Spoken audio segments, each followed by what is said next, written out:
Tervetuloa Lahteen, kauniin Vesijärven rannalle. Vuosi on 1935. Tuolloin tapahtui yksi suurimmista mysteereistä, joita kaupungin historiassa on koskaan koettu. Lahden silloinen kaupunginjohtaja, Kyösti Mäki, oli kutsunut naapureita ja kaupungin merkkihenkilöitä illanviettoon omistamaansa Villa Rauhala kartanoon. Sinä iltana kartano ei ollut nimensä veroinen. Vaikka Kyösti oli paikallisen poliisipäällikön avustuksella järjestänyt turvamiehen paikalle, lopputulos ei ollut Kyöstin kannalta paras mahdollinen. Hän löytyi puolen yön aikaan lattialta menehtyneenä.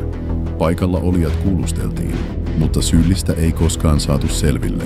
Tämä rikos jäi ratkaisematta, kunnes nyt. Olemme vihdoin löytäneet sinut ja timanttisen tutkintatiimisi. Uskomme, että teidän avullanne selvitämme tämän Lahtea järisyttäneen mystisen rikoksen. Tervetuloa Suomen ensimmäiseen murhamysteeripakohuoneeseen, jonka visualisointi on tehty pääosin uusimmalla keinoälytekniikalla. Tule kokemaan historia ja tulevaisuus samalla kertaa.